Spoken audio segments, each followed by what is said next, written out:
ನಟಿ ರನ್ಯಾ ರಾವ್ ಪರಪ್ಪನ ಅಗ್ರಹಾರ ಜೈಲಿನಿಂದ ಬಿಡುಗಡೆಯಾಗಿದ್ದಾರೆ. 102 ಕೋಟಿ ಗೋಲ್ಡ್ ಸ್ಮಗ್ಲಿಂಗ್ ಪ್ರಕರಣದಲ್ಲಿ ಕಳೆದ 1 ವರ್ಷದಿಂದ ಪರಪ್ಪನ ಅಗ್ರಹಾರ ಜೈಲಿನಲ್ಲೇ ಇದ್ದಂತಹ ನಟಿ ರನ್ಯಾ ರಾವ್ ಇವತ್ತು ರಿಲೀಸ್ ಆಗಿದ್ದಾರೆ. ಈ ಹಿಂದೆಯೇ ಕೋರ್ಟ್ನಿಂದ ಜಾಮೀನನ್ನು ಪಡ್ಕೊಂಡಿದ್ರು. ಆದರೆ ಕಾಫಿ ಪೋಸಾ ಆಕ್ಟ್ ಜಾರಿ ಇದ್ದ ಹಿನ್ನೆಲೆಯಲ್ಲಿ ಜೈಲಿನಲ್ಲಿರಬೇಕಾಗಿತ್ತು. 102 ಕೋಟಿ ಚಿನ್ನ ಕಳ್ಳಸಾಗಣೆ ಮಾಡಿದ ಆರೋಪದಲ್ಲಿ ರನ್ಯಾ ರಾವ್ ಜೈಲು ಸೇರ್ಕೊಂಡಿದ್ರು.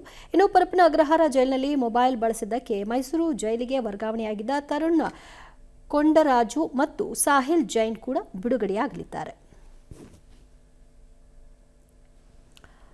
ಓಕೆ, ಒಂದು ಭಾಗದಲ್ಲಿ ನೀವು ದೃಶ್ಯ ಏನು ನೋಡ್ತಾ ಇದ್ರಿ, ಅವರು ಪರಪ್ಪನ ಅಗ್ರಹಾರ ಜೈಲಿನಿಂದ ಬಿಡುಗಡೆಯಾಗಿ ನಂತರ ಕಾರ್ನಿಂದ ಹೊರಟಂತಹ ದೃಶ್ಯ. 1 ವರ್ಷಗಳ ಕಾಲ ಅವರು ಈ ಪ್ರಕರಣದಲ್ಲಿ ತಗಲಾಕೊಂಡು ಜೈಲು ವಾಸವನ್ನು ಅನುಭವಿಸಬೇಕಾಗಿತ್ತು.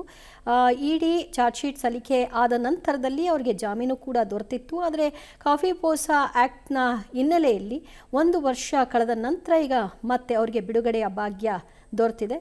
ಹೀಗಾಗಿ ಇವತ್ತು ರಿಲೀಸ್ ಆಗಿದ್ದಾರೆ.